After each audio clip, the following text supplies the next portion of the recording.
And now on to the last of our election call slots, when you have the chance to put your comments and questions to party leaders. Today, the leader of the BNP, Nick Griffin, will be taking your calls. Get a pen and I'll give you the number in a moment. Perhaps you've got a question on the BNP's policies on immigration, or you want to know about other manifesto pledges, such as cutting £18 billion a year it says is spent on global warming. The BNP wants capital punishment for drug dealers, terrorists and some murderers, and a penal station on the South Atlantic island of South Georgia. It wants to create an English Parliament and to devolve as many powers locally as possible. Whatever the issue, it's up to you. The number to call is 03700 100 444. Calls cost the same as dialling 01 or 02 numbers. Mobile charges may vary. That number again, 03700 100 444. Lines will close at 10 to 2. Good afternoon, Nick Griffin. Good afternoon. Let's go to the calls now. Then Thomas Curran, who's calling in from London. You're through to Nick Griffin. Oh, good afternoon. Mr. Griffin, my son left school last summer when he was 16. Believe me, he tried everything humanly possible to get an apprenticeship. I left school just over 20 years ago. I was fortunate, as were several of my contemporaries, to get apprenticeships. I think the difference between then and now are, for instance, manufacturing has diminished, but also I feel through our experience is literally millions of dirt cheap labour migrants who have come here from the Third World and lately the former Eastern Bloc. How would you ensure my son and the million or so like him can get jobs when they leave school? Because at the moment now it's impossible. Nick Griffin. Yes, Thomas, thanks. It's the big problem facing huge numbers of people in this country, and something has got to be done about it. Really, there's two strands to this. First of all, when the Labour government came to power in 1997, they actually said manufacturing industry doesn't matter anymore, we're going to be a knowledge economy and so on. Well, the things such as call centres they set up, they're going abroad now. And until we have a government which says that manufacturing industry is essential in this country, one of the most overcrowded and small islands in the world, then we're going to have a problem. We're the only people who say that. Then the other key issue, of course, is that on top of the deliberate destruction of manufacturing industry in this country through globalisation, we've also had a massive fresh wave of immigration, especially from Eastern Europe. Now, this isn't a matter of race. These people are every bit as white as anybody else. But allowing hundreds of thousands of Poles and other East Europeans into this country at a time of a recession especially was sheer madness. It's been done primarily, of course, what the other parties won't talk about is this is not anymore a matter for Westminster, because 80% of our laws, at least, and particularly how we run our economy, it's done from Europe. It's done from Brussels. That's the problem. Thank you very much for your call, Thomas. Let's go to Lindsay McKenzie in Aberdeen now.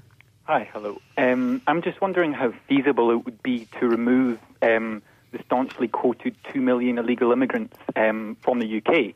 It's already very difficult to identify who is legal or illegal without checking documentation. So can I assume there would be some sort of mass documentation enforcement UK worldwide?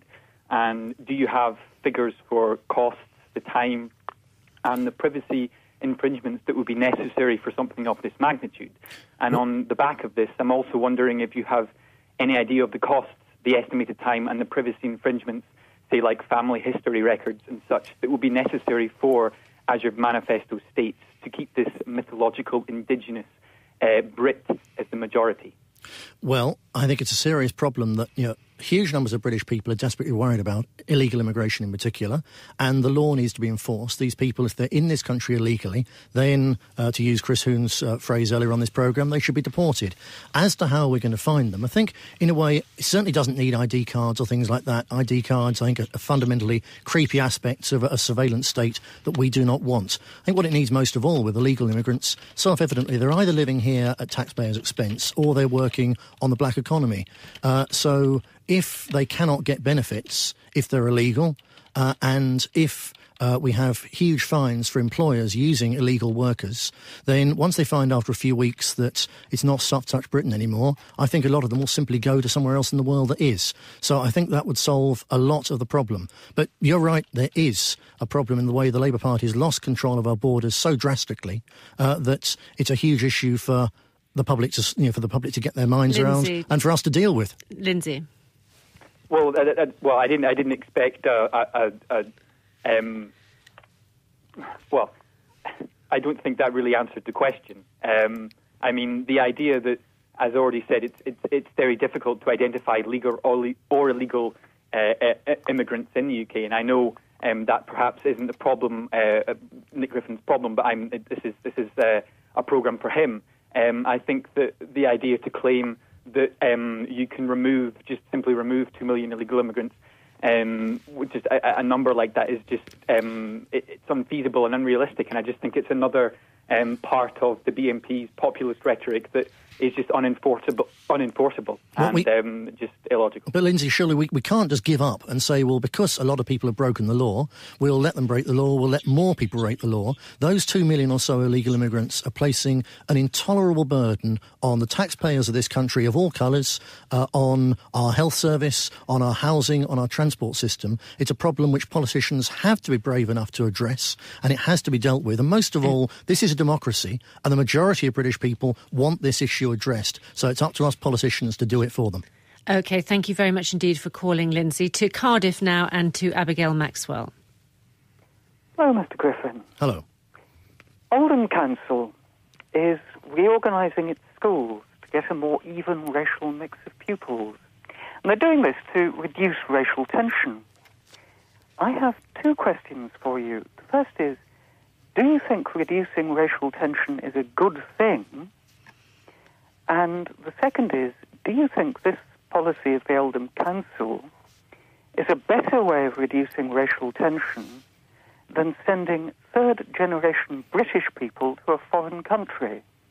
Thank you. I do think it's important to reduce racial tension. The best way to do that is to stop bringing more people into this country, the most overcrowded country in Europe, and give us a chance to breathe and a chance to assimilate what we have here. Now, I'm fairly familiar with Oldham. I stood there in 2001, and I can tell you that I'm still in touch with people there, and that they're spending, the council and the government are spending hundreds of millions of pounds in places like that, not on a policy which is designed to reduce tension, but on a policy of forced integration. And I can tell you that in places like Oldham and places in Burnley, it's not just the English parents, the Irish parents and so on, who don't want, say, Catholic schools integrated with Muslim schools. It's the Muslim schools as well. There was 800 parents marched through Oldham spontaneously a couple of months ago saying, do not integrate these schools. And where the schools have been integrated in Burnley, the result of integrating them hasn't been less racial tension. Burnley has seen repeated race riots in its recently integrated schools. Let Abigail it's respond a disaster. to that. Abigail. Well, I was proud, actually, living in Oldham, that Oldham refused several times to elect you as a local councillor.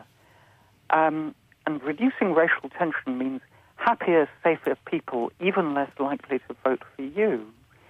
And I'm glad to say that it is working in Oldham, which has not been so successful for the BNP electorally as you might have hoped. Thank you very much indeed, Abigail. Can I just say Mr. Griffin, you do keep saying that Britain's the most densely populated country in Europe. That's not correct, is it? I mean, according to the UN figures, there are plenty of other countries like Belgium and Netherlands are more densely populated than Britain. To be fair, it's England and Wales. Scotland makes a difference. So England, in your manifesto, so thank you for the correction. Yes, in fact, it's England and Wales, and England and Wales are more overcrowded than anywhere in Europe except for Malta. Well, your manifesto actually says Britain, so that's a false in your manifesto, is it then? It's a fault in the manifesto. I blame the proofreader. Let's go to Alan Cook now, who's calling in from Clapham in London. Mr. Griffin, London is a very gross, overpopulated place. Now, do you think that measures ought to be made to educate people to either leave London and go and live somewhere else, smaller town city, and also to educate people in other towns and cities that London is a great problematical place, a lot of crime, violence, etc., and that they should think twice about coming here? Well, certainly, you're right. London is overcrowded, and London has got lots of problems, including crime, and some of those, I think, are a reflection of the fact it is drastically overcrowded. But I think most people know that. What London needs is a halt to any further immigration, because it's one of the great immigration magnets of the world, and it's grotesquely unfair on people who've lived in London for decades, wherever their original background is from. People who've paid taxes in London, who've lived in London, who've helped build London. It should be their kids at the front of the housing queue, their kids at the front of the school's queue. And if that was imposed, then London would be a far less attractive place for more people to crowd into. It's not what businesses in London say, though, do they? They don't want to halt an immigration. People in the City of London are very worried about that. Indeed, and here's really the rub, because all this mass immigration business, all this diversity, is not really about multiculturalism and love and being nice to people. It's about making big profits for big business by driving down ordinary workers' wages. Well, big That's profits the for big problem with business immigration. is what generates the economy, isn't it? It creates wealth for the country.